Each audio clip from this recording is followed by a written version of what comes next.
handled the fight, played through the fight. No one showed any desperation at all in terms of the effort and the poise that we continue to play with, and a very very difficult game. So the way the guys competed in the game was outstanding, and we were able to finish with a couple stops, and the offense kept scoring. So I think the number one thing about all this is we faced a tough offense. We need to learn, from the mistakes that we made. The only mistake that would be is that we don't learn from the mistakes that we made so that we can get better in the future, work harder at making corrections, and, get everybody to be responsible to do their job a little bit better, coaches and players included. So that's the way we can improve. Certainly congratulations to Najee for SEC Player of the Week. You guys have the Players of the Week here, and we're looking forward to returning home, playing against an outstanding Georgia team. This is, probably one of the best teams in the country. Kirby's done an outstanding job there. It's got really good personnel. They play well in all phases of the game. Their defense is especially very, very good, probably maybe the best defensive team in the country all the way around. When you talk about stopping the run, having good pass defense, getting off the field on third down, they've been very efficient and effective in every part of the game. They have good players. They can rush the passer. They can play the point. So really good defensive team. Offensively, they've been able to control the ball. They're one of the leading teams in the country in time of possession. Do a good job of running it, show really good balance. They've got some really good backs. Zamir White is an outstanding player, but they have several other outstanding backs. The quarterback has been very efficient for them. They got really good skill guys. They spread the ball around, play a lot of different skill guys. George Pickens has played well for them. They're a very, very well-balanced offensive team. They have very good specialists, really good punter, really good kicker, very good return guys, and they play really well on special teams. So not a lot of weaknesses in this team. It's going to be really challenging for us to be able to execute the way we need to execute on all cylinders to be able to be successful in this game. Hey, we will get started with John Zener from the Associated Press. Hey, Coach. I had two questions, if I could. One is, I taking nothing away from the dynamic offenses in the league, but it seems like there's been a number of defenses, probably some of the fundamentals of tackling, execution, missed assignments, whatever, more than you usually see around the SEC. Does that show how hard it is to do this without a spring? I mean, is that a big part of that, do you think?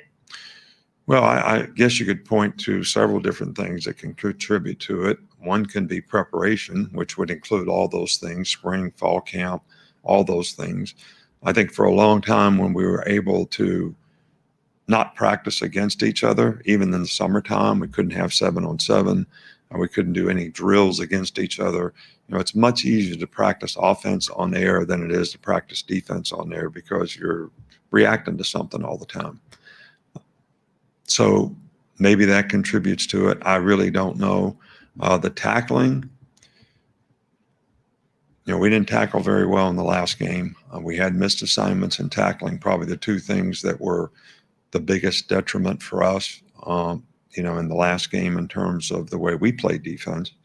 And I think those are fundamental things that you have to fix. I think when players press, they actually can get worse at those things. You got to play relaxed and confident, and that comes from very good preparation, and that's what we need to do a better job of.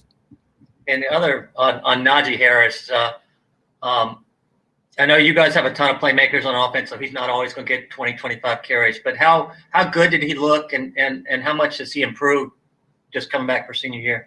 Well, I think he played great in the game. I also think the offensive line did a really good job in the game of blocking up front. So he had some opportunities in the game, which we've not been that consistent, but we were very consistent in the running game and had great balance in the game, which I think helps the runners, but it also helps the receivers. So I thought he played outstanding in the game. He played tough. He made good decisions as to the cuts that he made relative to the plays that he ran, and I think that maximized his performance.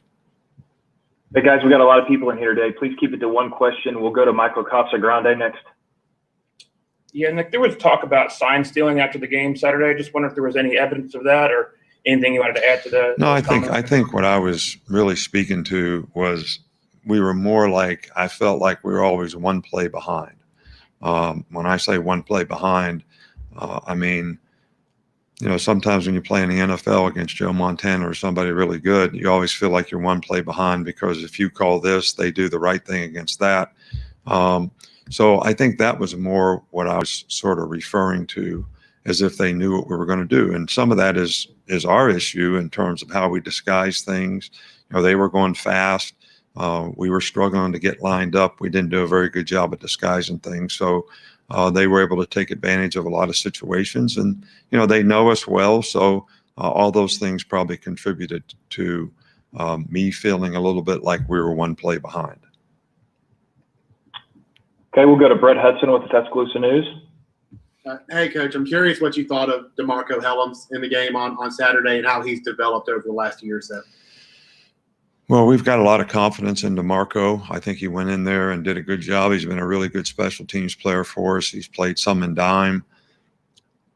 We just got to get our whole group on defense to play with better eye control and look at the right things so they can react to the plays better. So I think that's probably a generalization for the entire group.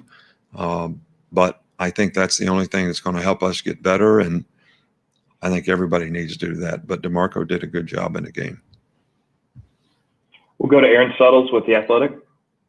Nick, when you scout Georgia, schematically, how similar is what Kirby and Dan do similar to what you guys do? And going back to when you and Kirby first got together in the early 2000s, given the changes we've seen across college football to sort of favor the offense, how has that changed? How has that scheme changed throughout the years? Well, first of all, to answer the first part of your question, I think there are some similarities, but they've sort of progressed in what they do relative to the players they have, and I think they do it really, really well. They've got some new things and different things that they do, which is, what we're all trying to be able to grow and develop in. I think they have a veteran team, so when you have a veteran team on defense, I think you can do a little more, and I think they've taken good advantage of having good players who have experience, and those guys execute those things extremely well. I think that through the years, we've all had to adapt to RPOs. We've all had to adapt to blocking, catching the ball behind the line of scrimmage. It's difficult, the run-pass conflicts that are created, but I think they've done as good a job as anybody of being able to make those adaptations. We'll go to James Ogletree. Yeah, Coach, when you promoted Pete Golding to defensive coordinator, there was a report that you said his interview was one of the most impressive you've ever had. But he said during this fall camp that one of the things he learned from last year was that the head knowledge can only get you so far because you have to put the calls in context of the personnel that you have. I'm curious, now that you have experienced guys like Dylan and LeBrian back, how do you feel the defense has been in terms of players being put in the best position to be successful? And what is your discussion with Pete like informing the game plan and in-game play calling? Well, first of all, I don't think, that the call is necessarily the issue. I think the execution of the call has been the issue. Sometimes we coach players for what we want them to be, but we really need to coach them for what they are. And when I say that, I'm talking about how much experience do they have, how much can they handle, how much can they execute. So if the players are mis-executing, that's not a good thing from a coaching standpoint, because that means we have to do a better job of teaching them, or make sure we're not trying to teach them too much so they go out there and can't perform well with confidence and make the plays that we'd like for them to make. So you mentioned two players that have experience, but we have 11 guys out there at once. So it only takes one guy to make a mistake. And when everybody gives it my bad one time, that's 11 mistakes. Well, that can be a lot of yards. And, we've had some guys that have made multiple mistakes, and we either have to get it fixed or replace them. And we're going to work in every endeavor to try to get better. Believe me, no one's satisfied with the way we played. I think it was very challenging, pace of play, all that type of thing with some of the players that we have. And, a couple guys really contributed to a lot of those mental errors, but we just got to get them all fixed. Hey, we'll go to Tony Sakalas. Yeah, Coach, we saw Joshua McMillan come in as that fullback role, and he actually sprung a big block for Najee's last touchdown run. How good was it to get him a role, and what do you like about him in that kind of jumbo set role? Well, he's done an outstanding job in that. He's very instinctive at doing it. You try to put bigger guys there, and we tried a couple guys, but he did it the best, and he has done a really good job. He's embraced that role. He's been a great leader on the team, done a good job. Still not maybe all the way back from his knee injury, can run straight forward pretty well, and certainly has always demonstrated great toughness and really wants to do what's best for the team. So he's a great team guy, and he's embraced this challenge in this role and done a really good job. We'll go to Mark from Athens. Go ahead, Mark. Nick, I wanted to ask you about the special teams concepts you've seen out of Scott Cochran's group at Georgia. Are any of them familiar? And he also told us in the 2008 Georgia game, he was scared after he made his comment about Georgia would be going to a funeral with their blackout. He thought he might lose his job. Do you remember your reaction to that? I'm just not one to ever say anything about the other team. And that's about all I remember of that. Georgia has really good special teams. They do a really good job. There's a lot of similarities systematically in what they did last year and what they're doing this year. They're just doing a really good job of executing it. So I don't think it's a new system or something that we do here that they do there. They do a really good job with their own system. And as we've done here, we try to keep the system that we have regardless of who the coaches are. Okay, unless we have any more, we'll finish up with Steven. Coach, Najee Harris is one of the players of the week, but Brian Robinson had a big game as well. What did you like about his performance against Ole Miss, Brian Robinson? Well, I thought both guys played very well, but I think both guys had really good opportunities relative to how we were able to block them up front, the game plan that we had, the way it was executed. So I think both guys played extremely well, but I was really pleased with the way B-Rob came in and, got right to it when he got the opportunity and played with a lot of toughness and was very physical in the way he played and made, good cuts and maximized the plays that he got an opportunity. So I was very pleased with his performance as well. Okay, we're going to wrap up, Coach, with Jeff Spiegel. Nick, how impressed have you been with the job that Bennett has done so far at quarterback for Georgia? He's done an outstanding job. He's played within himself, made good choices and decisions. They've had great balance in their offense. They've got good play action passes. He's really just facilitated everything that he's needed to do from his position to help all the other good players that they have make a lot of plays. And he's athletic. He's extended plays at times. And I think the guy has done a outstanding job and has really executed well for them. All right, Coach. Thank you. That's all we've got. All right. That was Nick Saban before his press conference. All right, guys. Give us a few seconds or a few minutes. We'll get some players in here. That was Nick Saban. I wanted to play Kirby Smart, just a little opening of the Kirby Smart, and then I wanted to get your calls after the show. So let me. All right, guys, give us a few seconds. Give me 1 second, and want to bring in Kirby Smart just real fast, and then take your calls right here on BamaInsider.com. My name's Kyle Henderson. Thank you very much for joining me. Appreciate you guys staying with me, and give me 1 second while I get this going real quick. Please stand by. Is it a change in strategy and philosophy and all that spread, or have the rules of the game helped that? And then what in particular has made Alabama succeed so well on that side of the ball? Well, what's made them succeed well is players. They've got really good players. Sark does a great job of implementing a system that the kids can execute. It's based on really hard guys to cover outside. They've got, one of the probably the best back in the country, if not one of the best backs in the country. Najee runs the ball really hard, and they're massive up front. So offensively, they're not built like some of these teams that go tempo the whole time and go hurry up the whole time. They're built more. They can go tempo, and they do tempo well, but they're really big.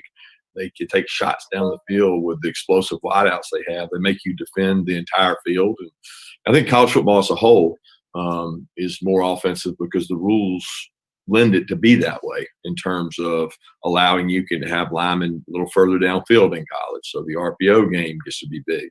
You can do tempo in college football at a lot higher rate. Tempo hasn't been as successful in the NFL because you get your quarterback hit. And to be honest with you, a lot of those NFL teams, their linemen aren't built to go tempo. They're not built to go, 100 plays a game and go really fast. Well, a lot of the teams that have the most success statistically are tempo teams in college football. And I think that has a lot to do with the success and the numbers you're seeing. But Alabama capitalizes on a great system with a really good scheme and really good players. Kirby, I'm doing something on the 2007 game, the overtime game in Tuscaloosa. What were your memories from that game dealing with Matthew, Noshawn, and everything else? That game was pretty wild. Yeah, I thought we played a pretty good game defensively. I don't remember a lot of it. It was not really high scoring for you to have some of the weapons that they had at the time. I mean, Noshawn was a first-round pick. Matt was a first-round pick. And I'm sure they probably had another one, maybe a wideout somewhere in there that was a really good player too. So it was a good game. Went into overtime, and then they won the game on a really good throw and catch first play. Let's go to Mark Weiser and then Anthony Dasher. Kirby, you're going to be going to Tuscaloosa for your first game as a head coach. Beyond the challenges of playing Alabama, what are your memories of being part of that community for 9 years, and how often have you been back as Georgia's coach to either recruit in the area or visit friends? Challenges to going back or playing a really good football team in a tough atmosphere. They'll have as many as they can have, and it'll be as loud as they can possibly make it. But in terms of going back, I don't think I've been back since I've been the head coach at Georgia. I don't think I've been back any. I don't really remember. Hey, Coach, I wanted to check quick on how Tommy Bush is doing. I understand he was in a minor accident the other night, and also just kind of see how Warren McClendon and Ben Cleveland are doing after they got a little banged up against Tennessee. Yeah, I think Warren and Ben are going to be fine. A lot of theirs was fatigue. It was humid, and they wore down a little bit. We tried to sub in for them, but no injuries. Yeah, Tommy was in a minor accident, and thankfully his health, and he's safe. He's got a little bit of a concussion, and he's injured. He's got some injuries, but we're thankful that Tommy's okay because it was a dangerous situation. Got bumped by a car, correct? Yeah, I'm not sure the exact details of it, but yeah, something similar to that. Thanks. Let's go to Mike Griffith and Seth Emerson.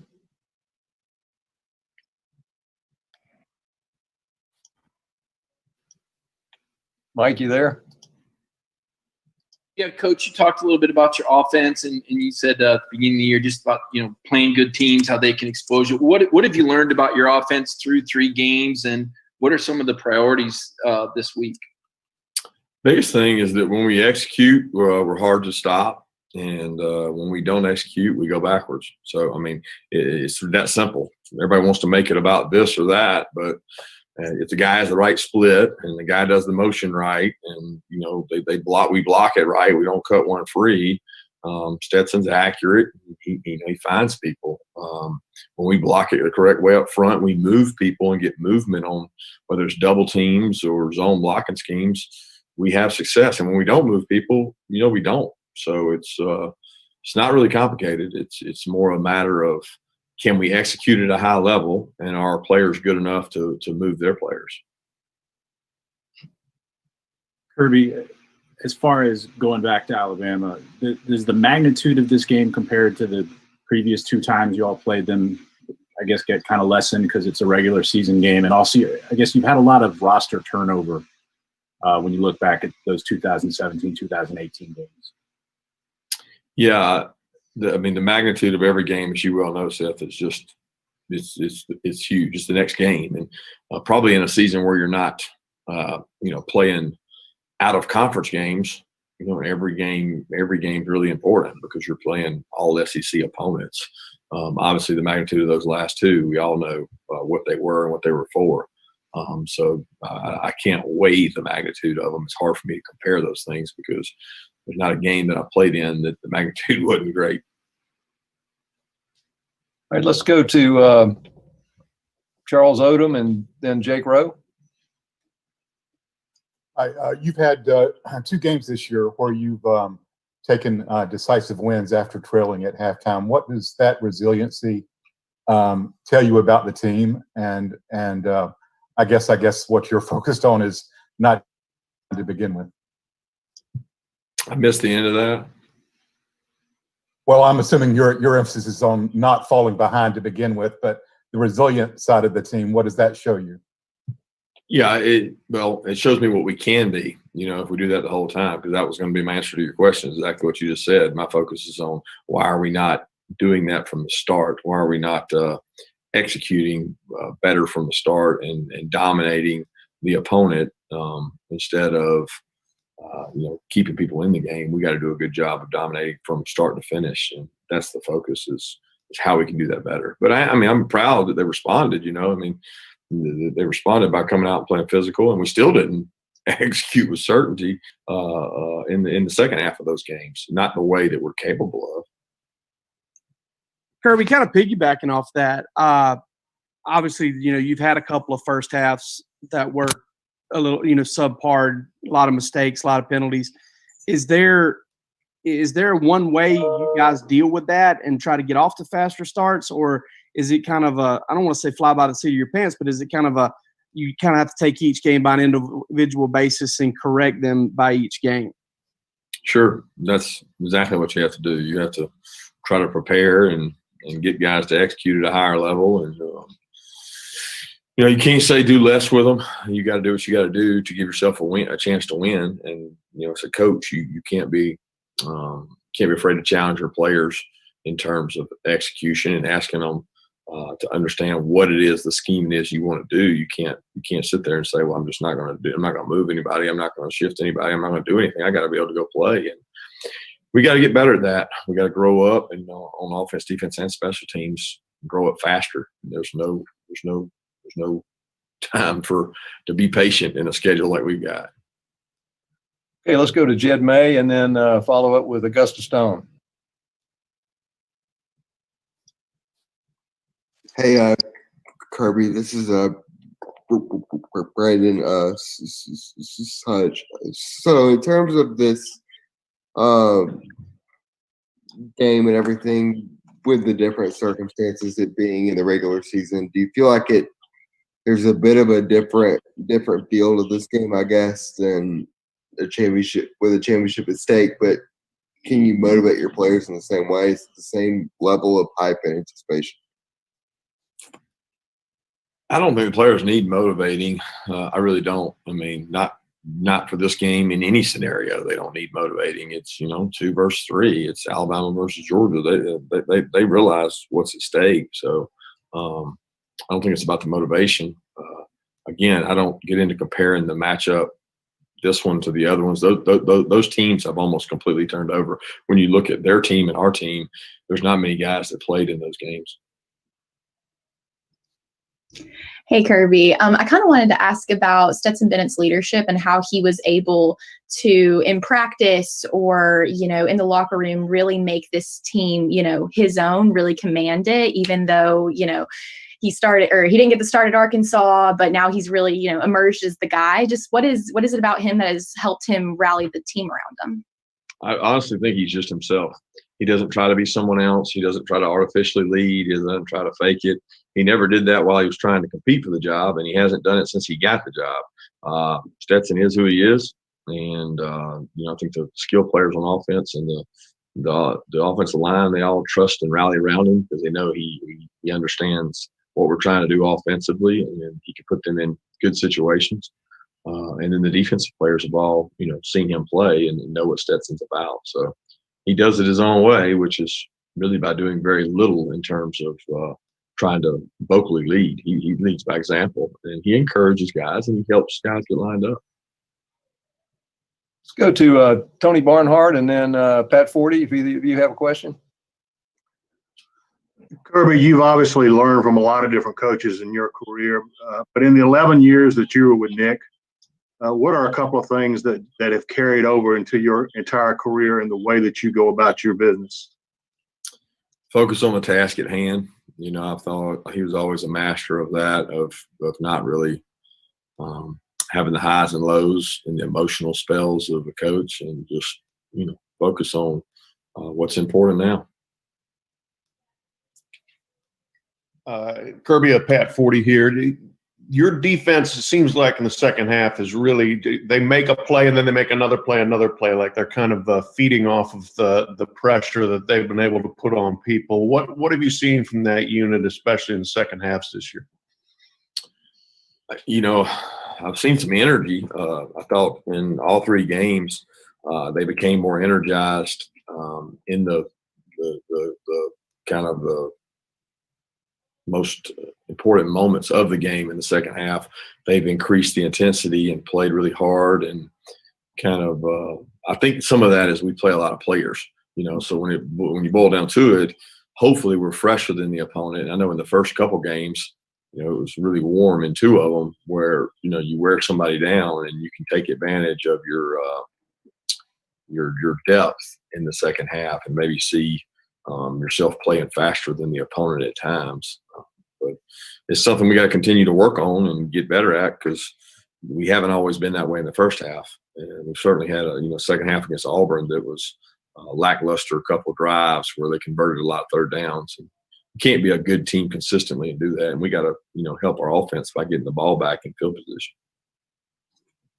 Let's go to Vance Levy and then Adam. All right, that was Kirby Smart. I'm actually going to turn on the call line for just a second, and I'll take some calls if you guys want to talk about this game. I'll put the call number at the bottom of the screen. My name is Kyle Henderson of BamaInsider.com. Please stand by. The call number is 205-850-0883. I'm going to get the call line up, and then I'll take your calls. Be right back, and we'll talk about this Alabama and Georgia game. Please stand by. Coming right back.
On Studio Web Interface.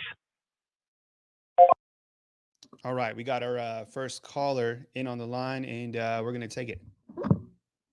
Hello, you're on the line with Kyle Henderson. Who am I on the line with, and where are you calling in from?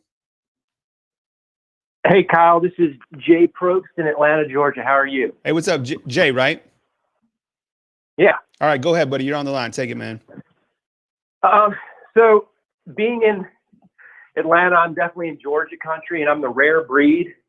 I went to UGA, but I've always pulled Tide. So I catch a bunch of grief from my friends, but I've never abandoned the Tide. And I'll say this. There's something different coming this week. And that's all these previous games where we've gone in to play Georgia, there's been this element of fear, right? Like you could always sense like the Georgia fan base was fearing that intangible quality that Bama defense brought to the game. Speed, size, intimidation, whatever, 2008, 2013, the SEC championship, both of them, there's always this element of that Bama D intimidation. Well, right now, I'm telling you, behind enemy lines, that table has turned. Like, you can tell that the vibe right now is Bama needs to fear Georgia's D, and that's not a good vibe to be picking up on. Yeah, I think when you look at this game, and I actually went through and I broke up kind of the side-by-side comparison today. And I mean, it's really mind-boggling to look at Alabama's lack of defense, right? I mean, here it is on the screen right now. Alabama is averaging 51 points per game. So you have a tale of kind of two teams, right? This offense is really incredible, but the points allowed, 30 points allowed. And I get a lot of that is from this Ole Miss game. But I think when you look at Alabama's defense overall, there's a lot of glaring holes. Now, I want to ask you this, Jay. When you look at Georgia's offense, does this offense have enough talent to, let's say Georgia makes some stops. Does the offense have enough talent to keep up with Alabama to, get ahead of Alabama enough to win this game at Bryant-Denny Stadium? Easily. Bennett is not dumb. He's not dumb. He's not great. His one tendency that should cause concern for Georgia fans is he doesn't look anybody off. He's always looking to his primary and throwing there. But I haven't seen Alabama's secondary be that opportunistic. If anything, they've been a little overzealous. Like there was that play against Ole Miss where maybe it was Joe, but I can't remember, but he undercut the pass too early and their tight end, 84, was gone for a touchdown. So they're not, Bennett doesn't have to play a great game. He just has to play a good game, which is what he's been doing. And Alabama's secondary is super vulnerable. So I'm just, again, there doesn't seem to be that tenacity on defense that scares Georgia. They're just not going to, that defense is not going to scare Georgia, and Bennett is not going to get shaken. I just don't see it. So this concept, like I'm looking at the numbers, right? I'm looking at the spread. Like Alabama's averaging, allowing over 400 yards a game. Like Georgia's going to get that. Georgia's going to get over 400 yards in this game. So that tells me they're going to score over 30 points. So let me say this. The gold standard is the 2012 national title game when LSU could not run an option. They couldn't get it past the 50-yard line. And in that game the other night, when I saw Kiffin run that screen, and then followed by the option, Bama looked like they were like a defense I've never seen. Like how Bama lost discipline on edge contain is beyond me. Like you should not be able to run option on Alabama. Period. End of story. Yeah, well, first of all, I appreciate the call. I think going into this game, I mean, Lane Kiffin knew that that he was going to score points against Alabama. I mean, he just knew it. I mean, from the pictures that he posted, I mean, he's just obviously an offensive-minded coach, and I think he did a great job exposing Alabama. There's been a couple games in the past where between Alabama and Ole Miss where the scores have been ridiculous, but I think it's more than that. I think there's glaring holes on Alabama's defense, and I don't know if they're going to be able to fix them going into this week or at all. I mean, a lot of people pointing the finger, obviously, to point to Pete Golding. But it's Nick Saban's defense, and Nick Saban has to take control. I don't know if it's a schematics problem or I don't know if it's a talent problem. I mean, you have Dylan Moses out there, you have Christian Harris, you have the 5-star William Anderson. Before I get on with the show, tell me about Zamir White and how you think if he'll be impactful in this game, and kind of how you see Georgia's rushing game, because that's an area that obviously Ole Miss just had two players over the 100-yard threshold in that game. They were gashing. I mean, it was like they were running a tunnel screen up the middle. It was so bad. I mean, Georgia's gonna get 200 yards rushing easy. It could be the third string guy. I'm not worried about. Here's the thing. Here's the real element that Bama fans need to be concerned about. I watched that Skycam view in the Auburn Georgia game. So you were behind Bo Nix. You had that like 20-foot elevated level looking at what Bo Nix was seeing. those stunts that Georgia was running are terrifying. Bo Nix ain't the greatest, but man, that Georgia defense made that kid panic on every snap. And Mac Jones has not seen that. He's had some tough games. The Auburn game last year, he looked good. But when he sees those blitzing linebackers and edge rushers from Georgia, I'll end on this. Bama fans, I say this with heart, be concerned and be worried, because this is the first time a Bama-Georgia game has been teed up where I truly believe Georgia's going to give Bama a nightmare scenario. A nightmare scenario. Great call, Jay. Well, we appreciate it, man. And we have a recruiting show on Tuesday. Obviously, there's some recruiting between the two teams. I'm kind of curious to see if Georgia can flip Dallas Turner. And then we have our call-in show again Wednesday night, and then our post-game show following the game. So thank you very much for joining us today. I appreciate the call. A lot of good dialogue for you and from yes, you. Sir. And I'll catch up with you soon. But thank you very much. I thought it was great to wrap, and always love going to the ATL. So appreciate the call. Thank you very much. Yes, sir. Thanks. All right, that was Jay in Atlanta. If you want to watch the Nick Saban press conference, just rewind this video to the start. I'll clip it at the beginning, so it'll jump right to Nick Saban. I was going to take a couple calls and just kind of, get some dialogue, just considering it's kind of like special programming. I usually jump on Wednesday, but trying to ride this wave of momentum into this Georgia and Alabama game. And I already talked, and if you're just joining us, I know there's a lot of people just joining us. Saban's video is at the very beginning, so just start this video over and you'll get to Nick Saban. And then again, I'll clip it so Nick Saban is right there. I got another call coming in. I'll take it right now. Hello, you're on the line with Kyle Henderson. Who I'm on the line with, and where you calling in from? Andre Jordan, and I'm calling from Killeen, Texas. All right, Andre, turn the volume down in the background so I can hear you better. Okay, yeah. My name is Andre Jordan, and I'm calling from Killeen, Texas. All right, Andre, go ahead, man. You're on the show. All right, boss. What I think what's going to happen next week, though, with them having that group text, him, Kirby, Pruitt, and the coach from South Carolina, all of them have that group text. Lane Kiffin gonna give Kirby Smart some of the plays that he ran against us to get us to try to beat us again, try to beat us this year. They all talking together. They making somehow, some way to try to beat Nick Saban somehow this year. I mean, possibly. I mean, think about this. I mean, Nick Saban, 21-0 against former assistants. I mean, you had Jimbo Fisher. Obviously, he wasn't on that group chat, right? Because Alabama kind of did what they wanted against him. And then you had Lane Kiffin, and I think Lane Kiffin really had – I mean, he kept saying on his press conference that he had the #1 team. He kept on saying it. I mean, Lane Kiffin is so good at his wordage, right? Kept on saying that we had the #1 team on the ropes, and we didn't take advantage of it. I mean, the quarterback, Matt Corral, the kid was amazing.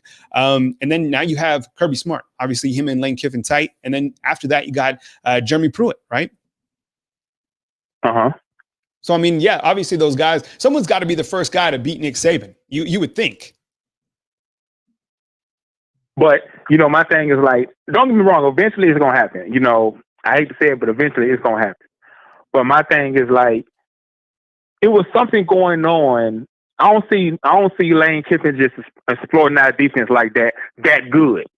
Something had to happen to make it that everything that we called, he countered everything. I mean, the whole game. And honestly, if they did not fumble that football at one time and then make that field goal, we probably would have went to overtime or lost, one or the other. Yeah, I think so. I rewatched the game last night, and I think you brought up a critical point. I mean, when they had that missed snap, I mean, that took a lot of wind out of their sails. I mean, I thought they were 100% going to score. I mean, they were picking up 3rd and 22. I mean, whatever it was, they were just picking it up, right? They were certainly going to score. I didn't like the call when they put Plumlee in and they went for the run. I thought they just should have stuck with Corral, but that's just one play. But you're right. I think, Lane Kiffin called a brilliant game. And I'm kind of asking Georgia fans out there. I mean, you guys know the team better than I. Obviously you being an Alabama fan, do you think Georgia has the offense to beat Alabama? Because I think you have the tale of two teams. Like I keep saying, this Alabama offense is ferocious. Najee Harris, 200 yards, Brian Robinson, 70 yards, Mac Jones, 400 yards. But then the defense, glaring holes. But let me say this, though. With that being said, okay, I will give Mac Jones his props from beginning of the game to the end of the game, he proved himself all game. Whenever we needed to play, he made it. Yeah, yep. But my thing is like, okay, with the defense, Georgia got the best defense in college. Yes.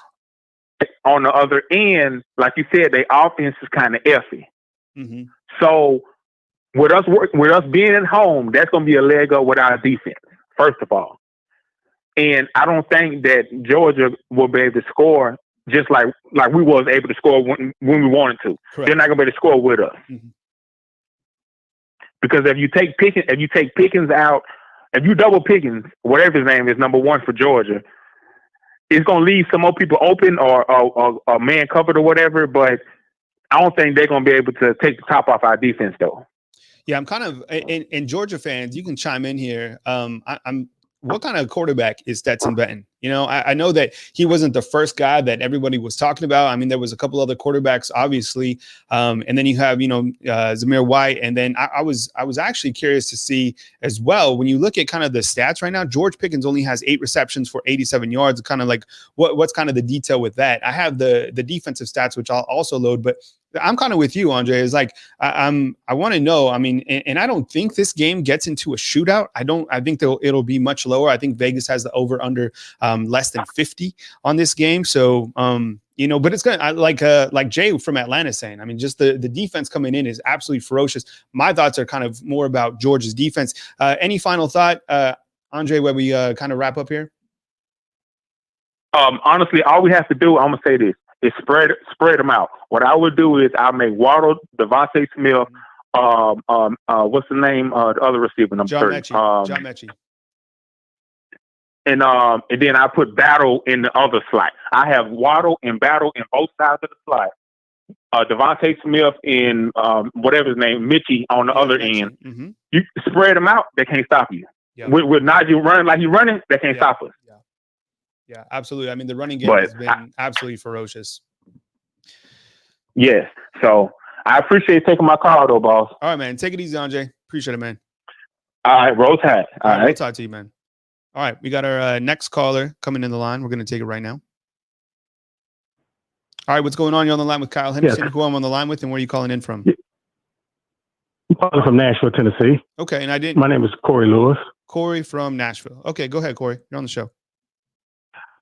I want to know if with the defense, don't you think it's a defensive line talent problem? Because we didn't get no pass rush on Matt Corral. Yeah, well, a couple of things. And first of all, thank you very much for calling. I love going to Nashville. I think Tennessee is a beautiful state. I think a couple of things, because I rewatched the game like I was saying last night. So I watched it twice. Number one, Fedarian Mathis, I think, is underrated. I think he did a good job for the most part, right? I mean, he's your defensive tackle. Yeah, he did. I thought DJ Dell did a good job. He wrapped up a couple times. He doesn't have a lot of explosiveness, so he's never going to get to the quarterback. Christian Barmore, we really haven't seen him get to the quarterback yet. He's playing aggressive. And then you kind of look at LeBron Ray. Haven't really seen much from LeBron Ray, but I'll tell you this. I thought Ole Miss's offensive line took it to Bama's defensive line. They did a fantastic job. They sure did. And what about they just completely shut down William Anderson? They were the first team to be like, look, maybe we should put someone on William Anderson. And that's what another question. Is he the only pass rusher that Alabama has? I mean, coming off the edge, possibly, because let me ask all the Alabama fans out there, what did you guys think about Chris Allen? Does he seem like someone that can get to the quarterback? I want to ask you the honest question. Nah. Doesn't seem like it, right? So I don't think he is. So, I mean, we're still waiting to see Christian Barmore, and we know what William Anderson can do, but I mean, if they're going to block him, then it's up to Christian Barmore, it's up to DJ Dell, and it's up to LeBron Ray. So it might be a talent issue. And or it might be some sort of schematic issue. I don't know, but I didn't see a lot of fire from LeBron Ray, and I didn't see a lot of speed from Chris Allen. But I do like William Anderson. What else you got, Corey? Also, maybe Nick Saban need to look at changing defensive line coaches. I know we just got the guy that they just got, but he's nothing like Bo Davis. Yeah, he was kind of like Bo Davis was the dream scenario, I think, when Alabama was looking for a new defensive line coach, because you had Brian Baker in from last season. He had a lot of NFL experience, but the NFL coaches, they don't like to recruit. I get that. I mean, imagine working with NFL players and then having to recruit. That seems miserable. And now you have Freddie Roach coming from Ole Miss back to Tuscaloosa, where he's from. I don't know. I think we need a larger sample size on Freddie Roach. I think for recruiting and how he's going to manage this defensive line. So I'm not sure there. But the defensive line, and maybe like you said in the opener, maybe it's just a talent standpoint. But offensive line for Ole Miss dominated. Yeah. Thank you very much. Yeah, I appreciate it, man. Thank you very much for calling. Yes, sir. All right. Yes. Got a couple more calls in the queue, so I'm going to take them as I can and go into our next call. Thank you very much for calling. You're on the line with Kyle Henderson. Who I'm on the line with, and where are you calling in from? Hey, man. My name's Josh. I'm calling from Florida. Diehard Bulldog fan. I'm sorry. Where are you calling in from? From Florida. Okay, go ahead, Josh. Yeah, man. So, kind of was listening to your show here, and I know you're wanting some kind of opinions for some Georgia fans. So I just thought I'd chime in here and kind of give my 2 cents. I've been a Georgia fan all my life. I think with the whole Stetson Bennett thing, I mean, he's I consider him a Jake Fromm 2.0 with a little bit less of an arm and more athletic ability, right? So is he the guy? Can he win the game? Yes, I think he can be good enough to win the game. If we're down by 7 with 3 or 4 minutes left, that's where I kind of get concerned. I don't think he's necessarily the guy that's going to, carry us over there.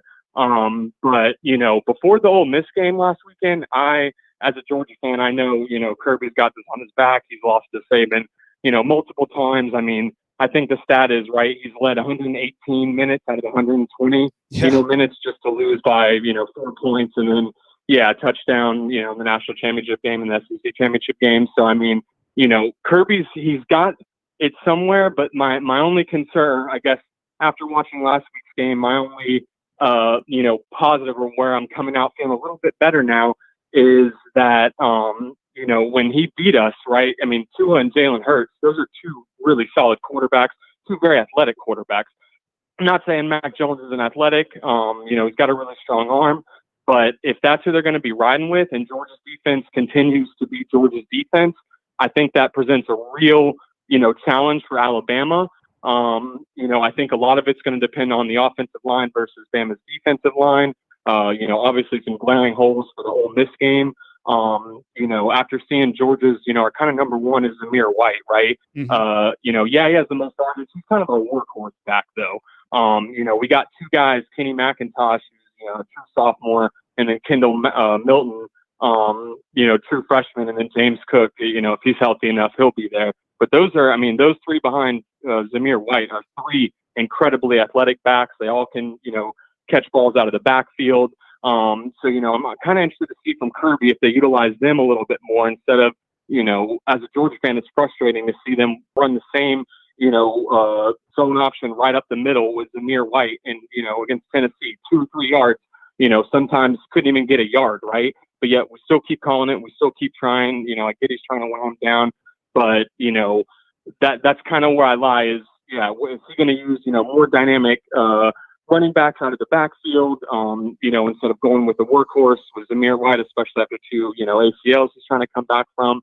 We definitely have the receivers. I mean, Pickens, he hasn't really been, I guess as prominent as last year, but Kyrus Jackson stepping up. He's been huge. We got freshman Jermaine Burton and Marcus Rosemy-Jack-Saint, who's been doing pretty well.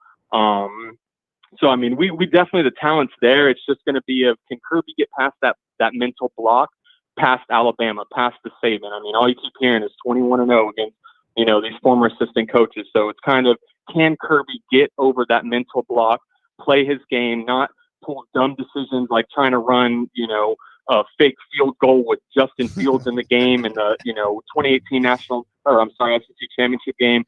Can we not make boneheaded decisions like that? Play sound football, continue not to turn the ball over, and then have our defense just continue to play lights out. All right. Great call. Thank you very much, Josh. I really appreciate you calling in. I got a couple other calls that I'm going to get to, but thank you very much. I appreciate the dialogue. I have another show on Wednesday night where we kind of break down the schematics of the game, but I want to ask some of our next callers that I'll get to. And thank you again, Josh. I'm going to move on. Appreciate it. I think Josh brought up some great points kind of about, the 21-0 factor. I mean, and just like Josh has said, I mean, Kirby Smart, if there's any coach, and I know a lot of people say that Lane Kiffin has played Nick Saban the best. I disagree. I think Kirby Smart has. I mean, look, he had Nick Saban down in the national title game. He had him down in the SEC title game, and it took backup quarterbacks to come back to win those games. I was at both of those games. It was unbelievable. We got our next call, and I'm going to take it right now. All right. Thank you very much for calling. My name is Kyle Anderson. Who I'm on the line with, and where are you calling in from? Hey, Kyle, this is Sean from Huntsville. Hey, what's up, Sean? Thank you very much for calling. I really appreciate it. Go ahead, man. You're on the show. Listen, I want to give you a quick, the other side of this real fast, man. I coach right here in Huntsville. I actually coached LeBron in Madison when he was young. Listen, guys, this is the side that no fan wants to hear, but we got to be honest with it. Me and other coaches have been talking about this. We can't continuously give Coach Saban all this credit when things go well, but then when they go bad, we don't want to tell the truth and say it's Pete and this, that, and the third. The thing people don't understand is we could fire Pete Golding tomorrow. That is Coach Saban's defense. And while Pete Golding is the defensive coordinator, he is the guy that makes the calls. He is the guy that ships the personnel out there on package to package. It does not matter who you have there. You can go hire Jeremy Pruitt again. You can go hire Kirby Smart again. That is Coach Saban's defense. We've been down there in camps. He teaches it. That is his defense. That 3-4 with the jack over the top. That is his. The thing that makes the difference between Alabama and Georgia right now is scheme, man. I said this on another Alabama show before the season. I said, and Roman Harper agreed with me. If Coach Saban does not change that 3-4 and adjust that scheme, we're going to get beat. How can I say this quickly? There's no reason for a good quarterback to know you in man coverage every time you on the field. If you play a veteran quarterback and he see you in man coverage every time, you're going to have problems. The difference in Alabama and Georgia is Georgia takes their young guys, even if they're not ready to play 4 downs, and puts them in packages. They have a rush package where they stand people up across the front and they come get the quarterback. Alabama will not do that. Mm-hmm. We play the same 4 or 5 guys. LeBron Ray, I coach LeBron. LeBron is not a pass rusher. And that scheme Coach Saban has, that's great for teams that's running downhill at you. That's great. He's a defensive end. But when you go to that jack and you put Will Anderson out on the outside, he becomes a defensive tackle at that point. LeBron, Justin Bovee, DJ Dale, they're not going to sack anybody. They're not. You have guys that are big and can move, though. You have a Jamil Burroughs on the sideline. You have a Tim Smith on the sideline. You have an Ingram on the sideline. I saw these guys. They are big and they're athletic. You have to play these guys, man.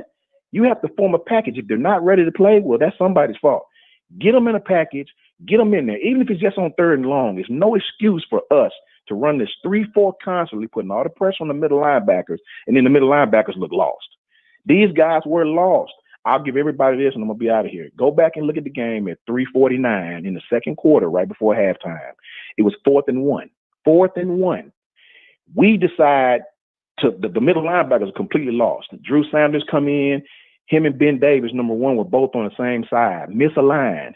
They run a draw play and get 40 yards down to the 10-yard line on 4th and 1. That tells you that what's going on between the calls and the scheme. Somebody's confused somewhere. If you're going to run that scheme, you better have a C.J. Mosley. You better have a Dante Hightower. You better have a Reuben Foster, Reggie Rabbit, somebody that knows the defense. And Dylan knows the defense. Yeah. If he's confused, then that's a problem. That is a problem. And I'm just telling everybody out there, man, that is the only difference. The talent is there. The talent is there. Please don't underestimate the talent that's at Alabama. But we have to schematically be better.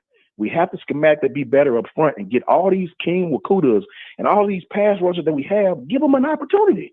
Will Anderson should not be the only freshman that's playing and a quarterback seeing where they're in man. I'll say this and I'm done. When you a veteran quarterback like a Trevor Lawrence, like the guy that Ole Miss had is not necessarily a veteran, but he's a very athletic guy, very good quarterback for what Lane Kiffin likes to do. A quarterback should not be able to decipher that you're in man the whole game. They will pick you apart. And to prove what I say, there was times when Alabama started to play zone, rushing 3, dropping 8, and they still got the first down. That's inexcusable. That's not necessarily Pete Golding. That is that scheme. We have got to change it a little bit, man. We got to change it up and get some of these young guys in there and let them rush the passer, even if it's on 3rd and long. You got to do it. But I appreciate you taking my call, man. I wanted to see what the chat guy said and get your opinion, and I'll hang up and listen. All right. Thank you very much, Sean. We appreciate it. And by the way, everybody is saying that obviously, that was one of the best calls, and rightfully so. Sean comes with it. And Sean is one of our frequent callers on BamaInsider.com. So we always appreciate, Sean coming through with the schematics. He obviously knows the game of football. Okay. So moving on to our next caller. Next caller on the line with Kyle Henderson. Thank you very much. Who am I on the line with, and where are you calling in from? Jeff Stapleton from Selma, Alabama. You say Jeff? Jeff Stapleton from Selma, Alabama. All right, go ahead, buddy. You're on the show. I know everybody's talking about Pete Goulding and how he should be fired and all this, but I think they should let Saban do what he what he does, because Saban is, man. I mean, I'm sorry, I'm not going to badmouth Saban. I'm not going to do it. The defense was not good, but we won the game, and I'm glad we won the game. And it's time to regroup and fix the defense. Offense is perfect, but the defense. Yeah, I think so. And I'll move on to our next caller. I'll answer you on the other line. So I appreciate you calling in. Thank you. Please call again. Yeah, I think so. Yep. I mean, and just as I said, and just as Sean said, I'm gonna get to my next caller in just a second.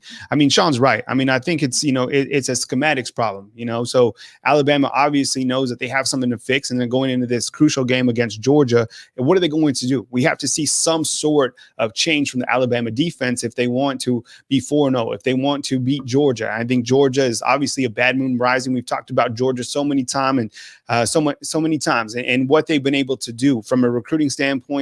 Obviously, what Kirby Smart has done with the program. I mean, this is the team. So here they come back to Tuscaloosa, and we all know what happened in the last couple of games. Sir, Kirby Smart had a great game plan. He'll have a great game plan this week. If Lane Kiffin is the best offensive coordinator that Saban has had, then Kirby Smart, you could say, is the best defensive coordinator, right? I think there's a lot of people that would either say Kirby Smart or Jeremy Pruitt. And we go to our next caller right here.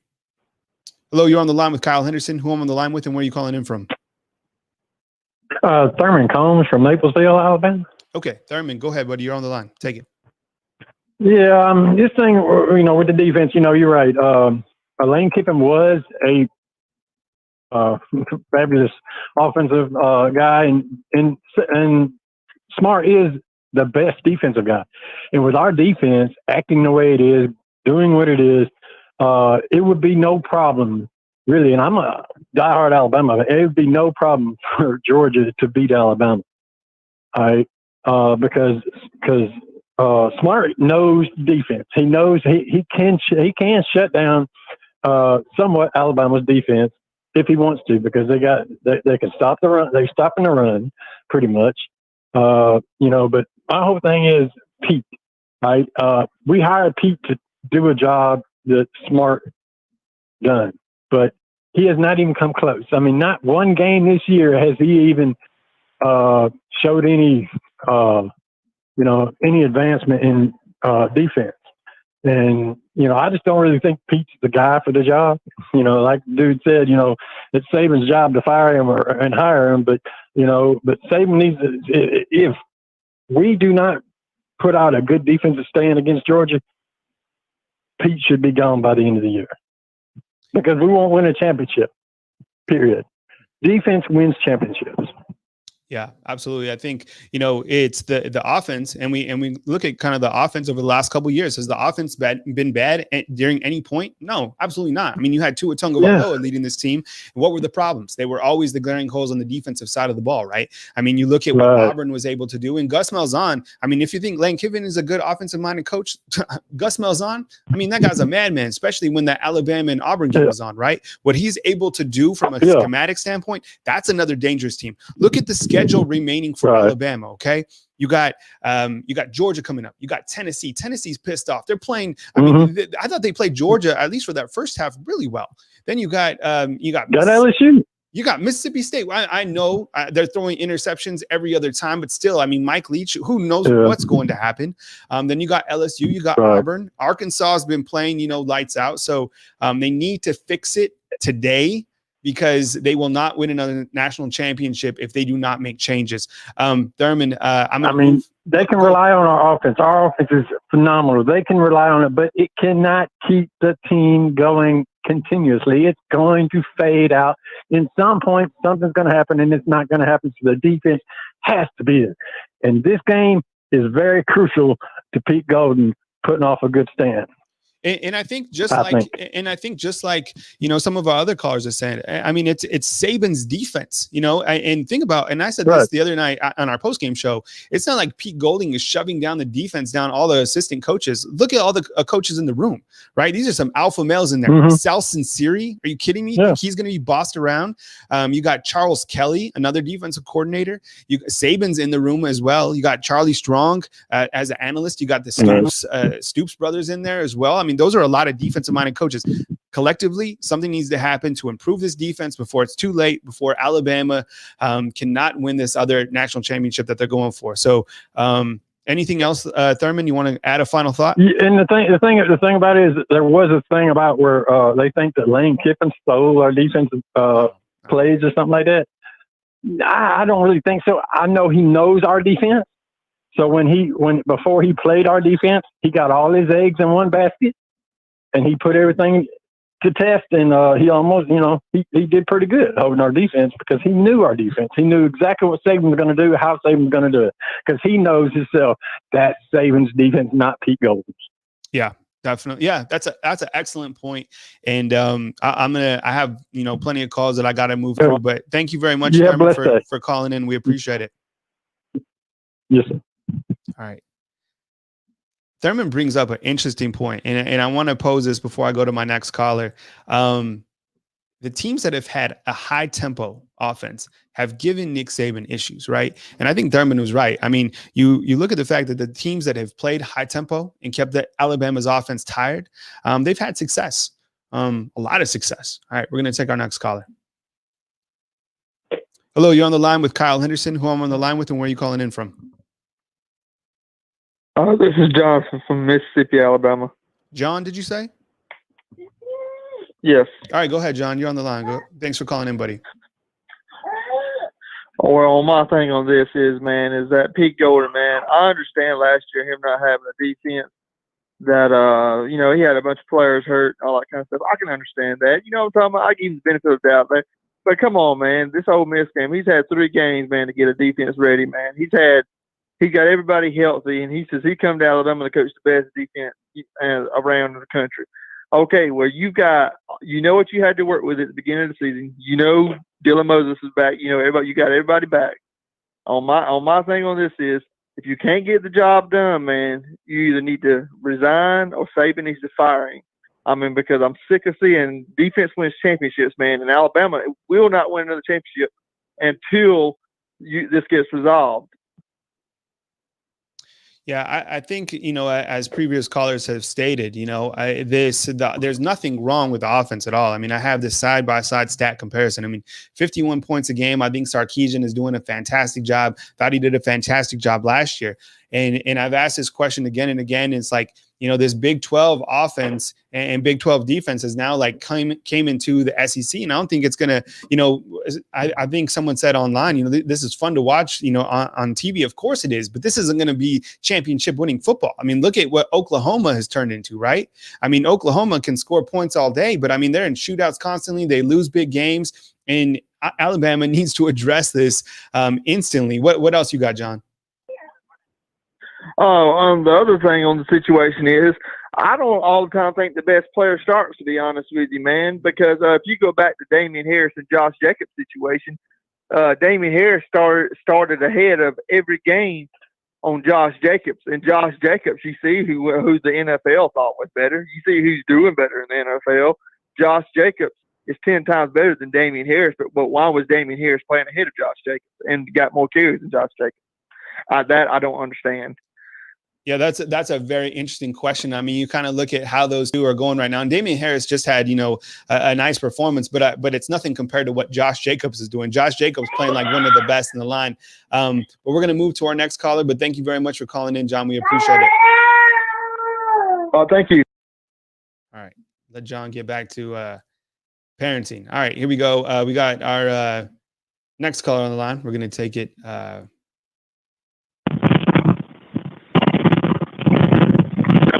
It's a little choppy. We'll get to you next time, buddy. Call was a little choppy. Hello, you're on the line with Kyle Henderson. Who I'm on the line with, and where are you calling in from? This is Grayson Gray from Tuscaloosa, Alabama. Hey, what's up, Grace? Grayson, right? Yes, sir. All right, go ahead, man. You're on the show. All right, we have posed problems like just historically with mobile quarterbacks, right? Ole Miss had a very mobile quarterback. Ole Miss's offense, they have Lane Kiffin. They're going to be very, very, very good. I do not think Georgia's quarterback is anywhere near as mobile and as dangerous as a threat. Now, our offense is probably going to have issues with playing against a better defense. Ole Miss, not a good defense. We can look back and see that Mizzou defense is not really their strongest thing, neither is A&M's. So if it turns into a shootout, who do you think personally is going to win this game? I mean, Alabama, 100%. I mean, I think that's what Alabama almost has to hope for right now. I think Alabama, when you kind of look at the side-by-side comparison, I mean, that's exactly what Alabama has to do because that's the way they can win football games. That's the way this Alabama team is built, is based off scoring touchdown after touchdown. And, I mean, the way that Mac Jones has been playing, it's been phenomenal. I mean, he leads the entire country on passing efficiency, and I'm really happy for Mac Jones. I mean, you're from Tuscaloosa. You kind of knew that there was a camp that didn't even believe in this kid, and for him to come in and the play, how he's played has been fantastic. 1,100 yards, 8 touchdowns, 1 interception, passing rating of 220. And then you have Najee Harris. I mean, pick whoever you want on the offense. There's nothing wrong with the offense. So I think in a shootout, Alabama wins 100%. But here's an interesting stat. Let me see if I have it on here. If not, I'll load it here in a second. The punting situation. I think Georgia right now is punting 47 yards per punt. Alabama is averaging like 33 or something like that from Sam Johnson. If this gets into a field position game, Georgia can certainly flip the field. And they're going to kill us. Exactly. And then Will Reichard, he's 2 for 2. And Georgia's kicker is 7 for 8. I'd probably still give the edge to Georgia. But, if special teams comes into play, this will be a great opportunity to see if Will Reichard is really that kicker. What else, Grayson, when you kind of look at this matchup between Alabama and Georgia? I think defensively wise for Alabama, we can stop Georgia because they don't have the mobile factor. It's just Saban has statistically been good against quarterbacks that cannot run. Yes. It's just, I feel like the defense had issues last week because Lane Kiffin, we knew all year, he's a freaking genius. Now, later down the road, I'm more worried about Tennessee because we're away. We don't have the home field advantage. Mac Jones is having one hell of a year to begin with. It's just, I think our defense should be better against Georgia than a lot of people. We don't need to be too hot to try about Pete Golding just yet. All right. Well, thank you very much, Grayson. I appreciate you calling in, buddy. Thank you. All right, Grayson online. Okay, move to our next caller. Hey, what's going on? You're on the line with Kyle Henderson, who I'm on the line with, and where are you calling in from? Hello, you're on the line? All right, moving on. Man, I just want. Hey, what's up, buddy? Yeah, I just wanted to say. Go ahead. I just wanted to put in. Tell me your name and where you're calling from first. Alabama. Oh, I'm calling from Mobile. Okay. 9 days. Okay, go ahead. And I just think Alabama's problem always have been quarterbacks who can extend plays, cornerbacks, and if we can't stop the quarterback from running, which I don't think Georgia quarterback can extend plays too much because he's still kind of getting the feel of things. But if we can kind of contain the quarterback and the edge rushers can do their job, I think we'll be okay. But I just feel like Nick Saban is keeping these linebackers in because he wants them to be able to be successful for the NFL draft or whatever, comes next for them in their future. But I think he do need to have rotation of a few younger players, because the linebackers are missing tackles. They're in the wrong slot. They're coming through the wrong holes. It's a mess. The cornerbacks are doing their job, but the safeties is getting beat. It's just like schematically, everything is just like all over the place. But I just feel like another thing, everybody's talking about Pete Golden, but as far as we know, we don't know if Nick Saban is allowing Pete Golden to rotate those players. Pete Golden probably have to go to Nick Saban for confirmation to take linebackers out, to take defensive ends out. So if he got to take those players that he have in rotation or that can't be in rotation, then he just got to work with what he has. That's a great point, Dave. I think when you look at kind of who participated in this game, it's not very many players. You got the starters, and then you got, the starters. There's a couple guys coming off the bench, but not a lot. You haven't seen Shane Lee. You haven't seen Ali Cajo. You saw Josh McMillan, but you saw him on the offensive side of the ball as a fullback. So I don't know. I don't know if these guys don't have confidence in those players. That's what it means to me. If you're not, let's face it, we've all played football, right? If you're not playing, that means they don't have confidence in you. So they got to keep those starters in because they're afraid of the ability from the backups. I don't know. We all saw Shane Lee last year, and he had his flaws. Yeah, he couldn't cover nothing out of the backfield, but neither can these linebackers. So I'm not sure what the problem is. Anything else while you're on the line, Dave? Yes. I just want to say, if Nick Saban can't get it figured out this week, the rest of the games, we're going to be in trouble. We can't really depend on the offense to save us every game, because when we face a team like Clemson, you might don't get that chance because their defense is intact. They don't play no conference like we do. And that's another thing that's for another day. But the ACC, to me, is a weak conference. And for them to, be on Alabama so hard and so tough about defenses and all this stuff, you need to be on Clemson. Clemson don't play nobody. And they'll be 100% healthy every year. That's why they make it to the playoffs. So I think they just need to cut us a break and then just let the team still and people got to realize we're still dealing with COVID-19. So a lot of stuff people just doing different. It's not going to be like the average or regular season. This season a lot different, so everybody just need to calm down and relax and just leave it in Nick Saban's hand. It's going to be okay. All right. Thank you. That's my opinion. Thanks, Dave. Appreciate it, buddy. All right. Got another caller on the line. Hello, you're on the line. Who am I on the line with? Where are you calling in from? Hey, this is Matt from Mobile. Okay. Go ahead, Matt. I think we can all agree, something needs to be done, with the defense. I guess the question is, when do you make that change?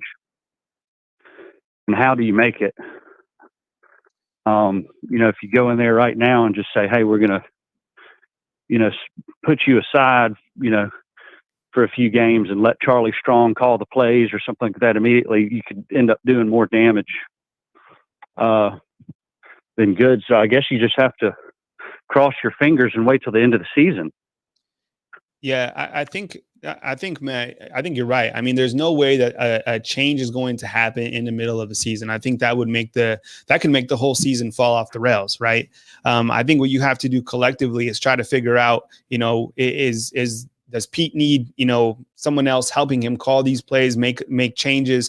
Could it be, and realistically, I know a lot of people want Charlie Strong. It would probably be Charles Kelly. He was, I think he has on his title is assistant defensive coordinator. So that would probably be most realistic, but I can't see Saban making a drastic change in midseason unless they get completely blown out the water, which isn't going to happen with this offense. What else you got, Matt? Yeah, and he was in Charles Kelly was a coordinator at was it Florida State? Yeah, he was at Florida State as a DC. And, yes. and how did we even? I hate to just be jump on the critical bandwagon, but how did we even end up with a guy like Pete Golding who only had 6 wins at UTSA?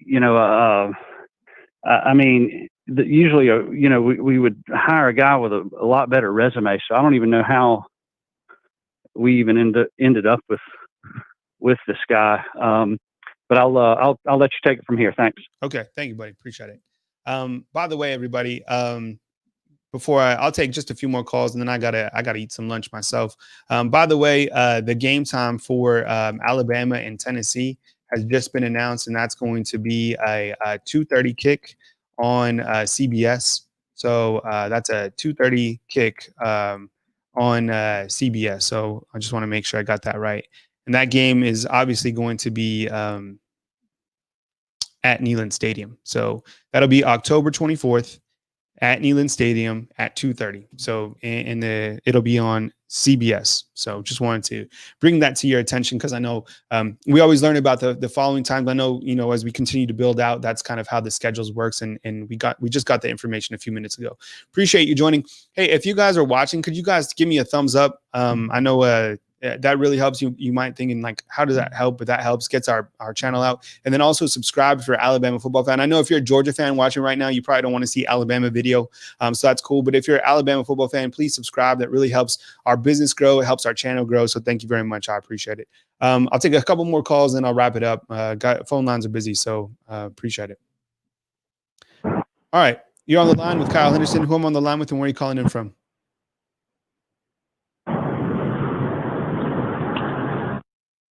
All right, we lost that call. All right, hello, you're on the line with Kyle Henderson. Who I'm on the line with and where are you calling in from? Hello? Yeah, you're on the line. Go ahead, buddy. Yeah, my name is Cook, and I'm from Atlanta, Georgia. Okay. What did you say? Is Cook? Chuck. All right, Chuck, go ahead, man, from the ATL. Go ahead. Okay. And I want to first say I'm a Georgia fan. Okay. All right. Okay, and I've been watching college football for a while, and I know Alabama, like y'all always talked about defense, but do defense not matter anymore to Alabama? It doesn't seem like it, right? I mean, when you watch these games and you kind of look at the scores, it doesn't seem like it. And if you're a Georgia fan, you're kind of looking at Alabama's defense, you're probably like, what's going on? Because they have so much talent on the defensive side. And just as if you missed it, Sean called in and he has kind of a great schematic mind. He's a coach up in Huntsville. And it doesn't seem like it's a talent issue. It seems like it's kind of a schematics issue. But Alabama is so offensive heavy right now. Let me point out one stat. And I know I have these stats up on the board, but against Texas A&M, okay, Alabama had the football for 22 minutes. That's it. And they scored 52 points. That's how dangerous the offense is. You leave the defense out for 37 minutes of the game, teams are going to score. But, there's talent out there, but it doesn't seem like, the defense is doing what they're supposed to be doing. That's keeping teams from racking up yards and scoring points. What else you got, Chuck? Okay. I understand it, and I want your prediction. Let's see, prediction wise. So Vegas knows all. So Alabama, I think is by 5 right now. And the over under is 40. I think it's like under 50 points. So I'll go Alabama. So I'll take the over. So I'll go Alabama 31 and I will go Georgia 28. So something like that. I think it'll be close. I think it'll be super tight. I don't expect it to be a shootout, and maybe that's too many points for a game like this. But that's kind of my take. I think Alabama will win just because of their offense, and somehow they'll be able to force a couple turnovers or something to where they're able to get ahead of Georgia. What about you, man? Why you put me on the spot? I put you on the spot. What do you think the score prediction for this game is? Okay. I think you're right when you say about Vegas, they know all. But I'm a fan, so I'm going to go with my heart. I got 31-28 Georgia. There you go. Okay, cool. Yeah. All right. So it's something like that. And maybe that'll even be too many points. That seems like a low scoring game. But who knows? I mean, yeah. See, that's what I was thinking. I was thinking that's a low scoring game. That's low scoring in college football. 28 points. Yeah. But yeah, man, Chuck, enjoy this week. I just posted Kirby Smart's presser on our channel, but I know there's plenty of places for you to check out your Georgia coverage, and I hope you have a blessed week. And I hope. Oh, you got my sub. I sub to your page.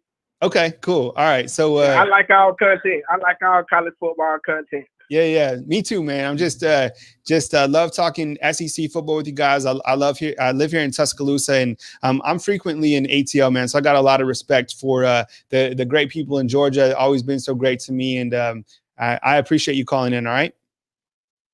Okay. Thank you. Great show. Go Dog. Thank you, Chuck. Appreciate it. All right. I'm not kidding. So if you guys are new to this channel, I appreciate it. So background for me, I'm not from Alabama. I'm from Santa Fe, New Mexico. Now I've been in Tuscaloosa almost 5 years. I absolutely love it in the South. I've lived all over. So my home is in New Mexico, Santa Fe, but I also lived in California, Redondo Beach. I lived in Alexandria, Virginia. I used to work in Washington, D.C. for a little while, lived in D.C., went to college in Pella, Iowa, if you can believe that. So I've kind of been all over the place, and, I've met some amazing people, but now raising kids down here in the beautiful South, and the people are just fantastic down here in Tuscaloosa.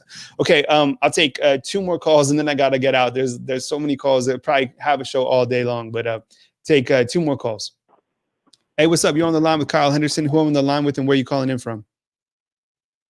Hey, man, I'm calling in from Mobile, Alabama.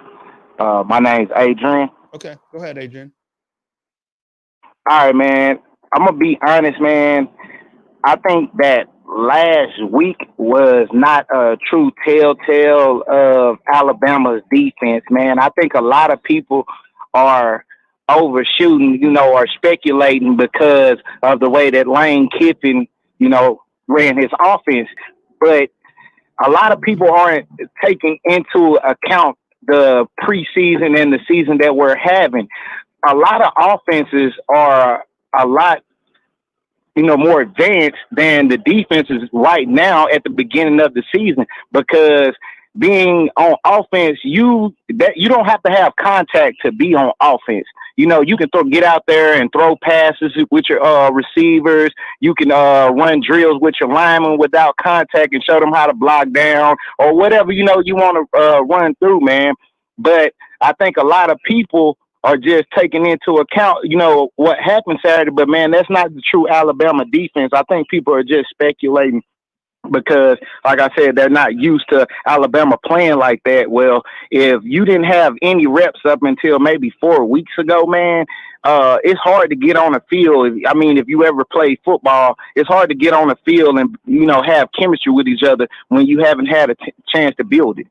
I think that's a great point, Adrian. And when we look at kind of the schedule, and I keep telling Alabama fans, look, because Alabama fans, for the most part, the dynasty has been rolling so strong that these beginning games of the season, you've had a Colorado State. I went to New Mexico State, if anybody knows where that is, in Las Cruces, New Mexico, as well for school. And then you had, Georgia Southern or whoever was scheduled. Games like that don't exist now. You entered the season playing a very good Missouri team, much better than anybody thought. Look at what they've done. They just beat LSU. Then you had Texas A&M, Jimbo Fisher coach. These are all SEC teams. So I get what you're saying. Coming off of, no spring football, they had an extended fall training camp, but going right into a SEC gauntlet, very difficult for any team to do and find that continuity and that rhythm that they're looking for. Go ahead, Adrian, continue. Yeah, man, most definitely. It is. Like I said, man, I just think people need to, bag up and let a couple more games play out, man. I think Georgia will be a very good game for Alabama, to determine where their defense is at truly. Because, like I said, man, you're not going to run across a quarterback like Ole Miss's quarterback constantly. But that's a run spread offense. And, that was our coach for 4 years, man. So, he's going to know things about our team that other teams are not going to know. And since he's left Alabama, man, his main goal has been to beat Nick Saban. Yeah. Like all the other teams that they're playing, he's not putting as much thought into the game he has with Nick Saban. So, like I said, man, a lot of people are just overreacting, man. And I think he was just well prepared. He had a long time to prepare. And I just think he just ran a good offense, man, All right, Adrian. Well, thank you very much for calling, man. I appreciate it. I think you bring up some great points, buddy. Okay, man. All right, this will be my last caller. But before I take it, Lane Kiffin, he came prepared. He came with it, right? And I love the swag. I love the drip. He trolls. every single time in his Twitter, he's like, he makes a point and then he's like, Roll Tide, and he tweets at Alabama. I mean, the guy knows what he's doing, and be curious to see what he continues to do at Ole Miss. I mean, big win in week 2 for them, and then they took it to Alabama.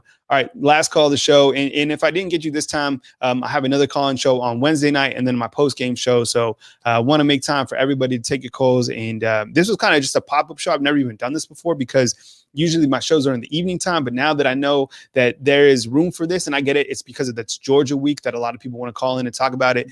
Maybe I'll do some kind of special pop-up programs and, take your calls. So no offense if I didn't get to you. And know this about me. I treat everybody with respect, and I appreciate you guys, whether you guys are calling in from Georgia, Alabama, California, Alaska, it doesn't matter. We used to have a large following from Hawaii. We probably still do. It doesn't matter where you're coming from. I always take your calls and always show you respect for sure. All right, got our next call. You're on the line with Kyle Henderson. Who I'm on the line with, and where you calling from?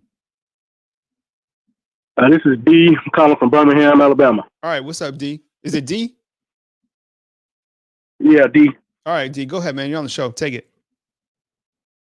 Yeah, I've watched enough Alabama football to, I think it's our scheme, man. I think Saban's defensive scheme works well against pro-style offenses, but over the years we've had a lot of trouble with these spread type teams, and I think it's just getting worse as it goes on. What do you think? You think we need to maybe need to look at maybe changing the scheme up a little bit or something?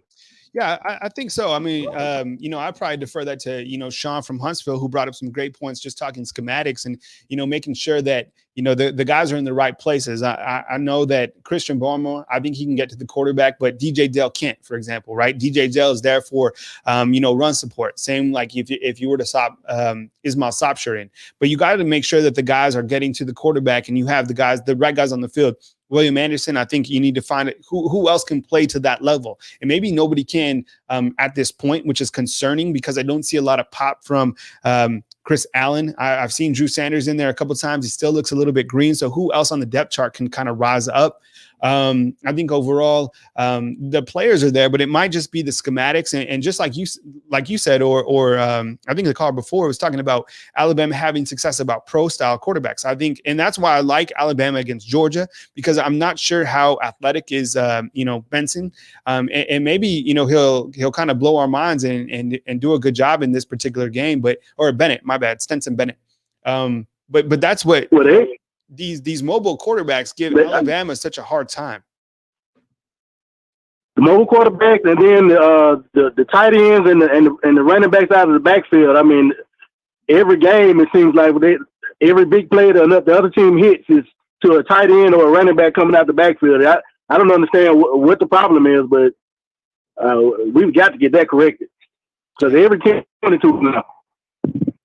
Yeah, I think there's a lot of problems, and people, keep pointing the blame at Pete Golding, and I agree. I mean, it's on him. When you have the title defensive coordinator, that's the defense, and if Saban needs to make changes, he will, and he has in the past. All I'm saying is I don't think he's going to make a mid-season change. I think, this is the one season where you'd want to see what Nick Saban was saying to Pete Golding in Ole Miss, when they were having that shootout.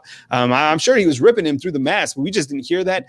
Nick Saban really continues to be in Pete Golding's corner, but we'll see how long that lasts. Anything else, D, while we wrap up the show? Well, I was just going to say that's the reason why we lost to an Auburn team last year that we weren't supposed to lose to. All the trickery in the backfield and all this kind of stuff. It just gives us problems. I just think we need to look at changing this scheme up just a little bit. That's all I got. Cool. Well, thank you very much, D. I appreciate it, man. BHAM's always been good to me, so thank you very much for calling in. I appreciate it. Okay. All right, appreciate it. All right. Got one more caller. I'll definitely take it. So you waited so long to get in. Hey, what's up, man? Thank you very much for waiting. You're on the line with Kyle Henderson. Who I'm on the line with, and where are you calling in from? Hello? All right. Missed it. All right, fam. Well, thank you very much for joining me today. I appreciate it. I'll clip this show. So at the beginning, it's Nick Saban's press conference, and I'll add the timestamp so you can kind of jump through this particular show. I didn't even really know I was going to have a call-in show today, but I knew I kind of wanted to capitalize off that momentum going in from Ole Miss. And I'm trying to add new things to the show and, give you a product that you deserve, right? You want Alabama football. I want to definitely be able to provide that. We're adding more programming. And, I hope you guys definitely stick around. Hitting the subscription button really helps us. Super chats as well. And I hope you guys enjoyed, Saban. Then I had Kirby, and then I took your calls right here on BamaInsider.com. Have a blessed Monday. Have a fantastic day. And let's have a productive start. I mean, this is Alabama, Georgia week. Tons of coverage coming your way right here on BamaInsider.com. Hit the thumbs up button and be sure and subscribe for more support right here on BamaInsider.com. Thank you, fam. I appreciate you guys joining me today. Have a great rest of your day, and I'll catch up with you soon. Thank you.